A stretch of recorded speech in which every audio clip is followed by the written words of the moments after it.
Act 2 शुरू होने वाला है और यकीन मानिए इस बार सच के थप्पड़ों की गूंज पूरे घर में सुनाई देगी। हाँ दोस्तों, स्टडी वाले भैया वापस आ चुके हैं लेकर एक और धमाकेदार detailed explanation and inspector calls के एक्ट 2 का।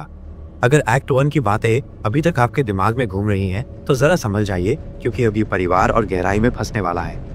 एक्ट 1 का पूरा एक्सप्लेनेशन पहले से चैनल पर है, डिस्क्रिप्शन में लिंक है, पहले वो जरूर देखिए क्योंकि कहानी वहीं से आगे बढ़ती है। तो अब चलिए एक्ट 2 के सस्पेंस, झूठ, शर्म और खुलासों की परतें एक एक कर खोलते हैं।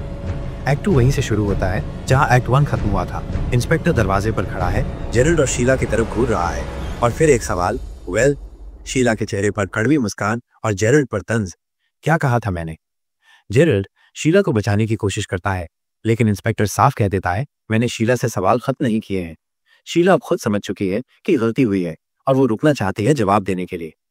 यहाँ इंस्पेक्टर का एक दमदार डायलॉग आता है, अगर कुछ और नहीं तो हमें कम से कम अपनी गिल्ट तो बांटनी ही पड़ेगी। इस एक लाइन से प्लेराइट जेबी प्रीस्टली ये बता देता है कि कहानी सिर्फ एक लड़की की मौत नहीं बल्कि समाज की कलेक्टिव जिम्मेदारी की बात कर रही है। अब आती है मिसेस बर्लिंग, आत्मविश्वास से भरपूर लेकिन ग्राउंड रियलिटी से पूरी तरह डिस्कनेक्टेड। वो इंस्पेक्टर को लाइटली लेती हैं और यही गलती हो जाती है। शीला उन्हें रोकने की कोशिश करती है, कहती है, हम सबने शुरुआत में भी यही किया था, कॉन्फिडेंट थे, प्राउड थे, लेकिन जैसे जैसे इंस्पेक्टर ने सवाल पूछे सच्चाई सामने आती गई।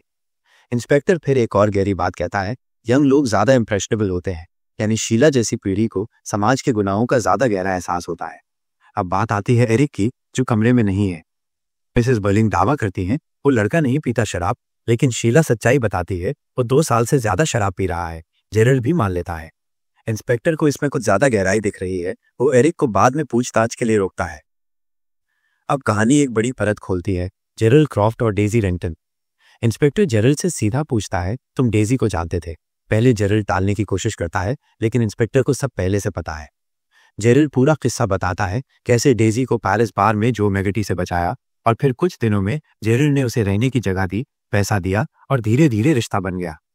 जेरल्ड कहता है, मैंने उसे पैसे दिए, उसके रहने की व्यवस्था की, लेकिन मैंने कभी बदले में कुछ नहीं मांगा। पर इंस्पेक्टर पूछता है, क्या वो तुम्हारी मिस्ट्रेस बन गई?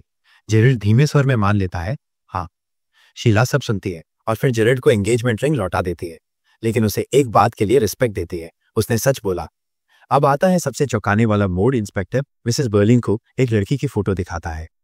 पहले तो मिसेस बर्लिंग पहचानने से इनकार करती हैं, लेकिन फिर मानती हैं। 2 हफ्ते पहले उस लड़की ने उनकी चैरिटी में मदद मांगी थी, नाम बताया था मिसेस बर्लिंग। मिसेस बर्लिंग को यह नाम सुनकर गुस्सा आता है और वही प्रेजुडिस उसके फैसले पर हावी हो जाता है। इंस्पेक्टर बताता है वो लड़की प्रेग्नेंट थी। मिसेस बर्लिंग कहती है, अगर वो लड़का जिम्मेदार है तो उसी को सजा मिलनी चाहिए, पब्लिक कन्फेशन हो, उसे सबक सिखाना चाहिए।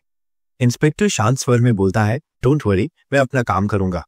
अब एक्ट 2 का अंत ऐसा मोड़ लाता है जिसे सुनकर पूरा बर्लिंग परिवार कांप जाता है। इंस्पेक्टर पूछता है, अगर वो लड़का जो उसे प्रेग्नेंट करके पैसे दे रहा था वो आपका अपना बेटा एरिक है तो? मिसेस बर्लिंग चौंक जाती हैं, मानने से इनकार कर देती हैं। शीला पहले ही आगाह कर चुकी थी और अब दरवाजा खुलता है। एरिक अंदर आता है, बेहद परेशान, और कर्टन गिरता है। एक्ट 2 यहीं समाप्त होता है। अब तो बात बहुत गंभीर हो चुकी है। ये सिर्फ एक लड़की की कहानी नहीं रही, ये हर उस इंसान की कहानी है जो अपनी पोजीशन, पावर या प्रिविलेज का इस्तेमाल कर किसी मासूम की जिंदगी से खेलता है। अगर आपको ये डिटेल्ड एक्सप्लेनेशन पसंद आया हो तो स्टडी वाले भैया को सब्सक्राइब करें। एक्ट 3 बहुत जल्दी आ रहा है और वहां सच्चाई आखिरी बार रोशनी में आएगी। तब तक याद रखिए, सच्चाई से भागा नहीं जा सकता। मिलते हैं अगले वीडियो में।